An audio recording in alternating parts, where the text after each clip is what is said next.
Hi there, I'm going to give a demo of FridgeHack, the app that lets you organise your fridge into meals.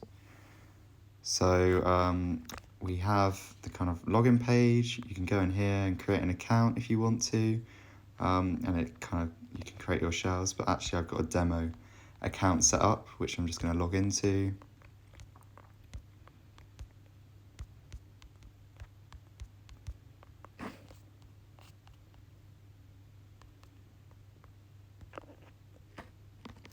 And then you can see here, we've got the fridge page. So I've got some of my ingredients in here already, but I'm going to quickly demonstrate adding an item. So you'd go in here, scan a product, and then I can actually go in and scan a barcode. So I've got some pen pasta here. So if I go up close and get in, and I use that photo, you can see it automatically gets the data and puts it in the UPC field.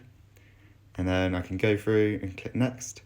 Automatically recognises from Open Food Facts what the product is, and then I can choose where to put it. So I'm going to put it on shelf 3, and then I also can put in an expiry date, so I can say the 28th and finish the addition.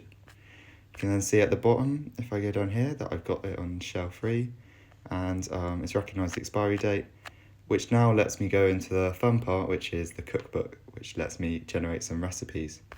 So as you can see here, I've already got some recipes made. I can go and view one that I've made and see the kind of setup it's told me to do. I can remove them. I can also generate a new one. And this is ordered by expiry date, so you can help prioritise what you need to do first. So I probably need to use the semi-skimmed milk. Maybe I could use the beef mince, and we could use the pen we just put in, and we can click next. And in the background, it's talking to GPT-3 and Dolly to make some images from those prompts that we just entered. So it's only going to use these ingredients, and it's going to come up with something. It'll be interesting. So pen with skimmed milk and beef mince.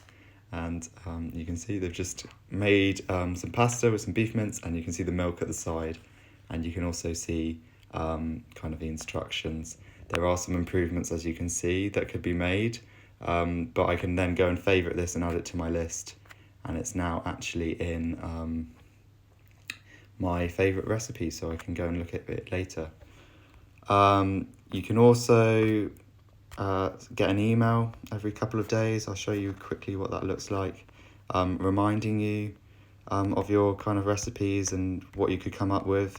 The idea was that eventually we could come up with some random recipes based on what the user had searched. You can see what we just did.